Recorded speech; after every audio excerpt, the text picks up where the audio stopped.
ఊసుల సింధూరాలు కలబోసిన శుభవేళ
మమతానురాగాలి మాలలుగా సమతానుబంధాలి ఎల్లలుగా మమతానురాగాలి మాలలుగా సమతానుబంధాలి ఎల్లలుగా కట్టబడిన కాపురం అనురాగ గోపురం కట్టబడిన కాపురం అనురాగ గోపురం ఈ పరిణయం యెహోవా నిర్ణయం ఈ పరిణయం యెహోవా నిర్ణయం మమతానురాగాలి మాలలుగా సమతానుబంధాలి ఎల్లలుగా మమతానురాగాలి మాలలుగా సమతానుబంధాలి ఎల్లలుగా కట్టబడిన కాపురం అనురాగ గోపురం కట్టబడిన కాపురం అనురాగ గోపురం ఈ పరిణయం యెహోవా నిర్ణయం ఈ పరిణయం యెహోవా నిర్ణయం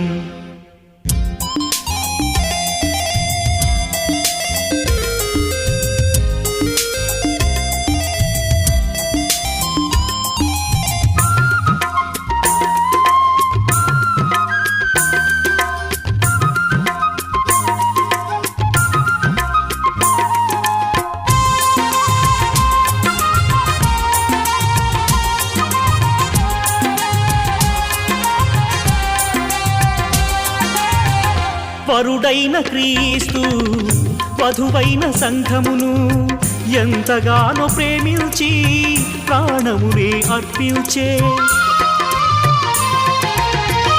వరుడైన క్రీస్తు వధువైన సంఘమును ఎంతగానో ప్రేమించి ప్రాణమునే అర్పించే అటువలనే పురుషుడు కూడా తన స్వంత దేహములే అటువలనే పురుషుడు కూడా తన స్వంత దేహములే భార్యను ప్రేమించవలెనని యేసయ్య ఏర్పరచినది భార్యను ప్రేమించవలెనని యేసయ్య ఏర్పరచినది ఈ పరిణయం యెహోవా నిర్ణయం ఈ పరిణయం యెహోవా నిర్ణయం మమతానురాగాలి మాలలుగా సమతానుబంధాలి ఎల్లలుగా మమతానురాగాలి మాలలుగా సమతానుబంధాలి ఎల్లలుగా కట్టబడిన కాపురం అనురాగ గోపురం కట్టబడిన కాపురం అనురాగ గోపురం ఈ పరిణయం యెహోవా నిర్ణయం ఈ పరిణయం యెహోవా నిర్ణయం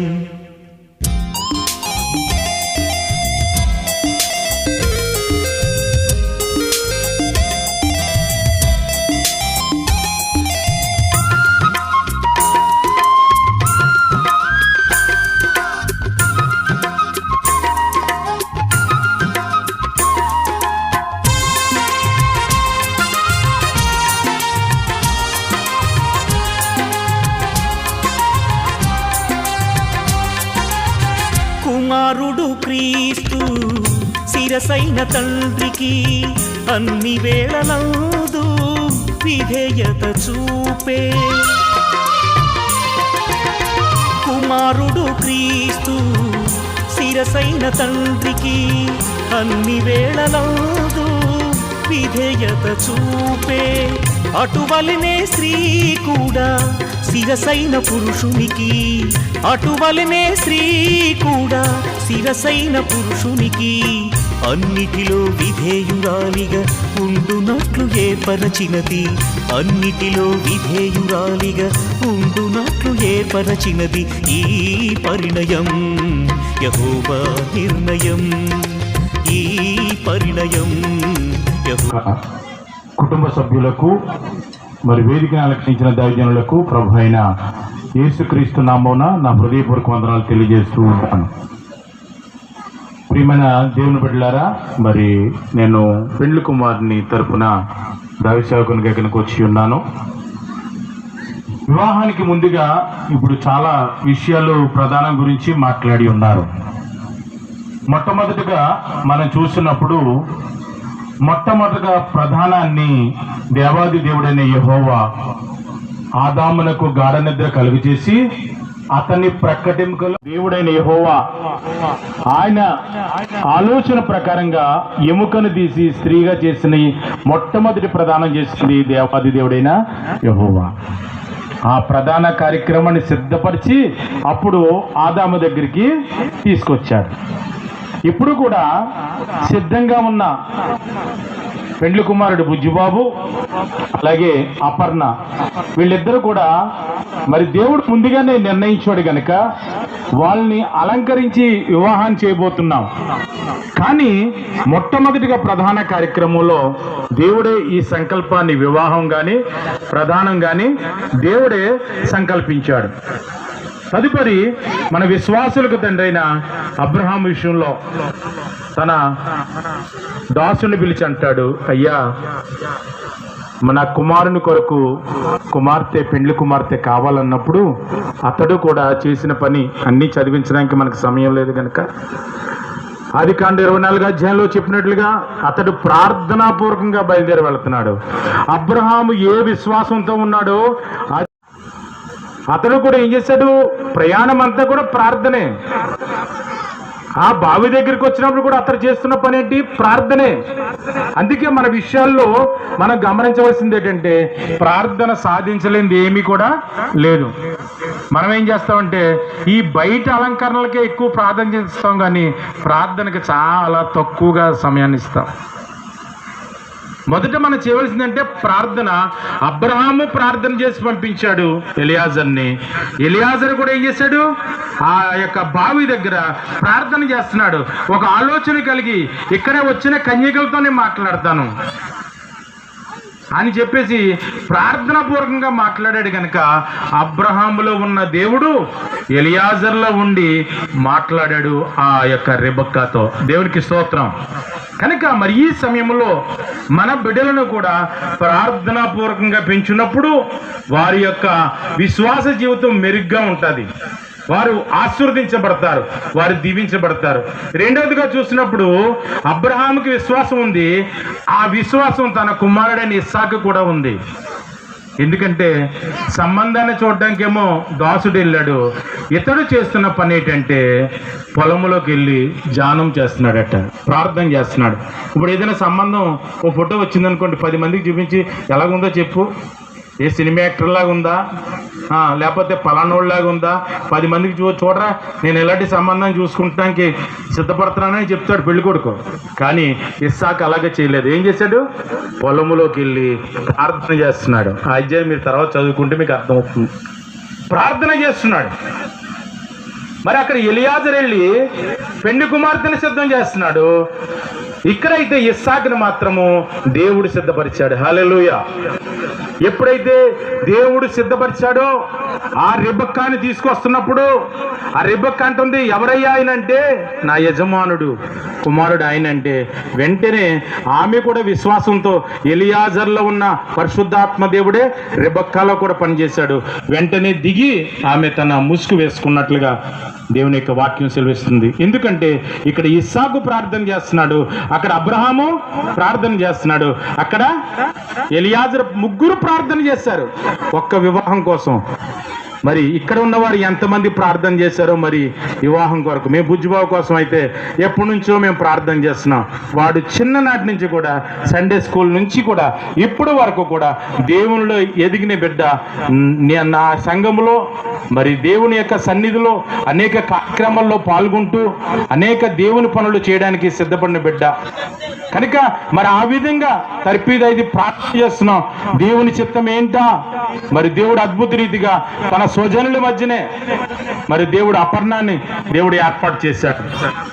కనుక ప్రియమైన దేవుని బిడ్డలారా, ఆ విధంగా వారిద్దరూ ప్రకటన పూర్వకంగా ఏకమయ్యారు. ఇప్పుడు కూడా మనం కూడా చేయవలసింది ఏంటంటే ఈ లోక సంబంధమైన వాటి కొరకు కాదు, కానీ పర సంబంధమైన వాటి కొరకు మనము విశ్వాసంతో ముందుకు సాగాలి. అందుకే చూసినప్పుడు అబ్రహాము తన కుమారుడు ఇస్సాకు వివాహం చేసిన తర్వాత వారి దాంపత్య జీవితంలో కొన్ని శ్రమలు కలిగాయి. ఒకటి కరువు వచ్చింది. ఆ కరువులో ఏం చేశాడండి, ప్రార్థన చేశాడు. రెండోదిగా పిల్లలు లేరు. అప్పుడు ఏం చేశాడు, ప్రార్థన చేశాడు. ఎందుకంటే మొట్టమొదటిగా దేవుడు సిద్ధపరిచాడు కనుక ఆ ప్రార్థన ఆయుధాన్ని పట్టుకుని ముందుకు వెళ్ళాడు. దేవునికి స్తోత్రం. మరి ఈ రోజు కూడా అపర్ణ అలాగే బుజ్జిబాబు రేపొద్దున పరిశుద్ధ వివాహంలో జతపరచబడిన తర్వాత వీళ్ళిద్దరూ కూడా ఏ ఆయుధాన్ని పట్టుకోవాలి? ప్రార్థన ఆయుధాన్ని పట్టుకోవాలి. ఏ కష్టం వచ్చినా, ఏ శ్రమ వచ్చినా అమ్మ నాన్నల వైపు చూడటం కాదు, బంధువుల వైపు చూడటం కాదు, దేవుని పాదాల దగ్గర పట్టుకుంటే అప్పుడు ప్రతి కార్యాన్ని కూడా దేవుడు సఫలం చేస్తాడు. కనుక మరి ఈ సమయంలో అపర్ణ ఎలాగైతే మరి పెళ్లి కుమారుని పంపించిన వస్తువులను, ఆభరణములను, లేకపోతే బట్టలను అన్ని ధరించుకుందో, ఇలాగే దేవుడు రెండవ రాకడలో ఆయన మేఘాల మీద రాబోతున్నాడు పెళ్లి కుమారుడిగా. అప్పుడు కూడా ధరించుకోవాల్సినవి మనందరికీ ఉన్నాయి. పెళ్లి కొడుకే పెళ్లి కూతురికే కాదు. ఏంటంటే అది పరిశుద్ధమును నిర్మల. ప్రకటన గ్రంథం 19వ అధ్యాయంలో ఆ మాట మీకు కనబడుతుంది. సన్నపు నారబట్టలు అవి పరిశుద్ధుల నీతి క్రియలు. దేవునికి స్తోత్రం.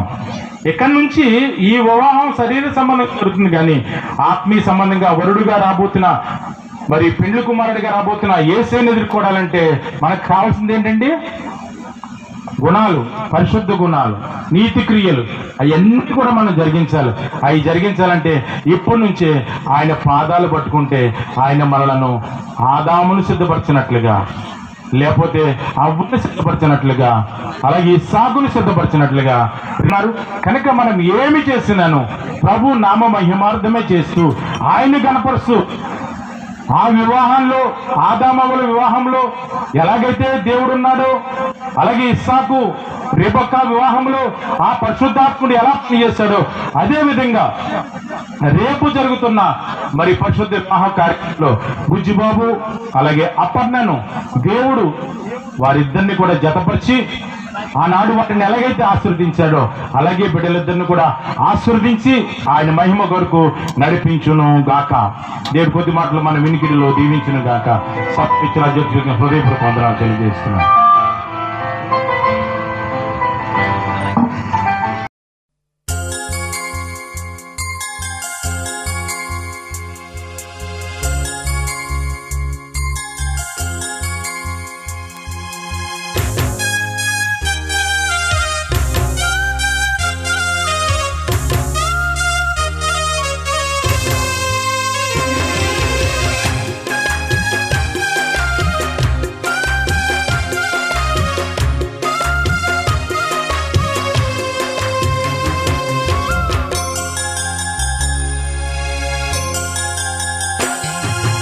ఎక్కడెక్కడో పుట్టి ఎక్కడెక్కడో పెరిగి, ఎక్కడెక్కడో పుట్టి ఎక్కడెక్కడో పెరిగి, చక్కనైన జంటగా ఇద్దరొక్కటగుటేమిటో దేవుని సంకల్పం. ఇది సృష్టిలో విచిత్రం. దేవుని సంకల్పం ఇది సృష్టిలో విచిత్రం.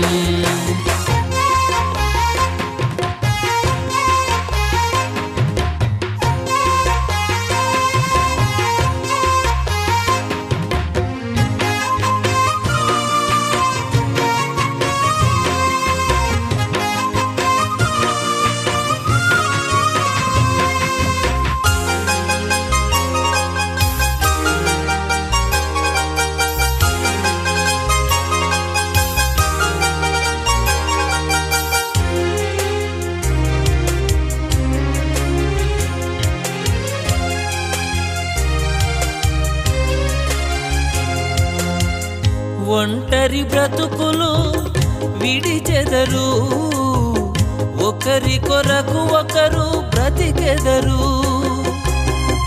ఒంటరి బ్రతుకులు విడిచెదరు, ఒకరి కొరకు ఒకరు బ్రతికెదరు.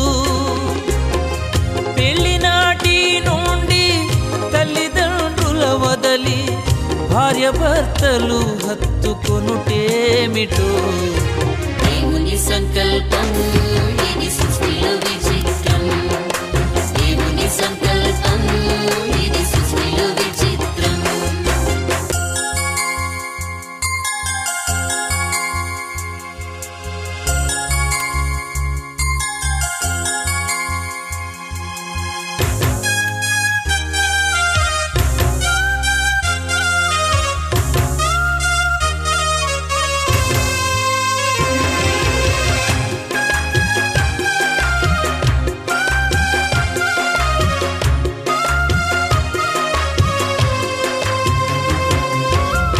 గతకాల కీడంతా మరచెదరు, మేలులతో సంతసించెదరు.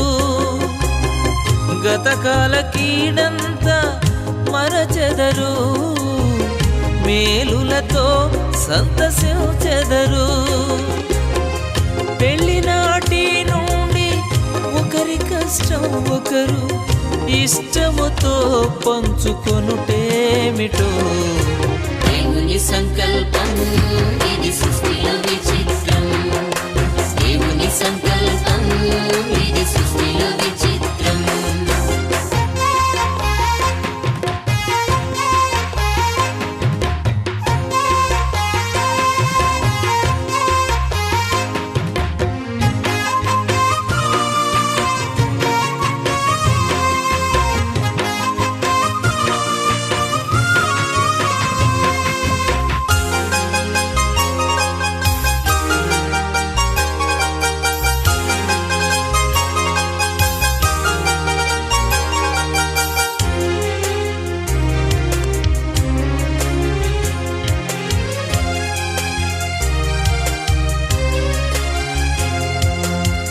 ఫలించి భూమిని నింపెదరు, విస్తరించి వృద్ధి పొందెదరు.